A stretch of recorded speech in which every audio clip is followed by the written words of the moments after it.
শিক্ষা সংক্রান্ত গুরুত্বপূর্ণ আপডেট পেতে অবশ্যই চ্যানেলটিকে সাবস্ক্রাইব করুন, পাশে থাকা বেল আইকনটিতে অবশ্যই ক্লিক করুন। পেয়ে গেছে, কিন্তু গ্র্যান্ট ইন এইড অর্থাৎ শিক্ষক, অশিক্ষক, বোর্ড, কর্পোরেশন, পৌরসভা, পঞ্চায়েত, লাইব্রেরিয়ান যারা আছে তারা একটা পয়সাও পায়নি। কিন্তু বিগত সরকার, সবসময় আমরা বলেছি যে বিগত সরকার দেয়নি, কিন্তু বিগত সরকার যে তাদের নোটিফিকেশন জারি করেছিল, তাদের সংশ্লিষ্ট দপ্তরকে নির্দেশ দিয়েছিল ক্যালকুলেশন করে ফিনান্সে পাঠাও।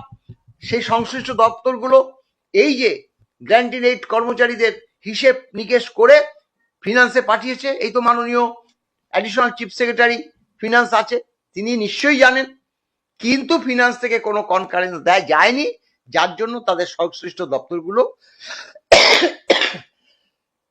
সরি ডিএটা দেয়নি। তা তাদেরও যাতে ডিএটা হয়, হ্যাঁ এটাও বলেছি। অনেকে প্রশ্ন করে যে যেহেতু আপনারা গভর্নমেন্ট এমপ্লয়ি না, তার জন্য তাদের ডিএ দেবে না।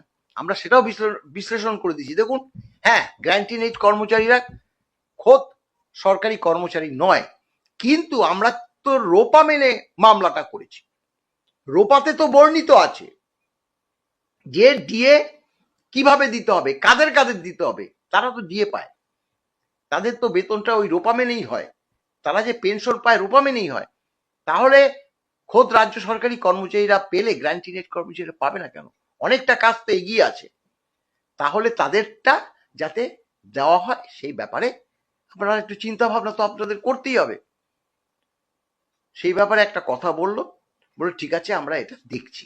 এগুলো সবই লিখিত বার্তা, লিখিত ভাবে মাননীয় মুখ্যমন্ত্রীর যে অ্যাডভাইসারি যে যিনি আছে মাননীয় সুব্রত গুপ্ত, তিনি সেগুলো নোট করছেন, না পাশেই বসেছিল, আমি দেখছিলাম। এবার আমরা বলেছি যে একটা বিশাল সংখ্যক কর্মচারী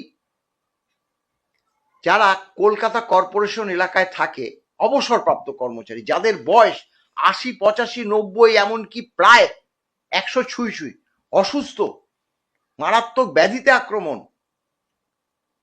তারা একটা পয়সাও পায়নি। আমাদের কাছে ফোন করে বলছে যে মলয়বাবু আমরা কি এই জীবদ্দশায় ডিএটা পাবো না? তখন এই বার্তাটা শুনে জিজ্ঞাসা করলো ক্যালকাটা কর্পোরেশনের, এটা হয়তো ধারণাই ছিল না।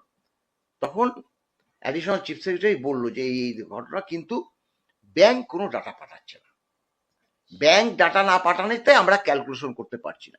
তখন আমরা বললাম আপনারা বলছেন ব্যাংক ডাটা পাঠাচ্ছে না, আমরা যখন এজি বা ব্যাংকে খোঁজ নিচ্ছি তারা বললো আমরা ডাটা পাঠিয়ে দিচ্ছি, কিন্তু ফিনান্স ডিপার্টমেন্ট কোনো ক্যালকুলেশন করে পাঠাচ্ছে না, যাই তাদেরকে দেওয়া হচ্ছে না।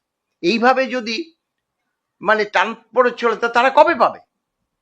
তখন তখন মাননীয় মুখ্যমন্ত্রী বললো যে আপনি ব্যাংকগুলোকে, ব্যাংকের অফিসারদের ডেকে এটা ইমিডিয়েট সমাধান করুন। এইটাও মানে প্রায়োরিটি ভাবে রেখেছে, আমরা দেখলাম।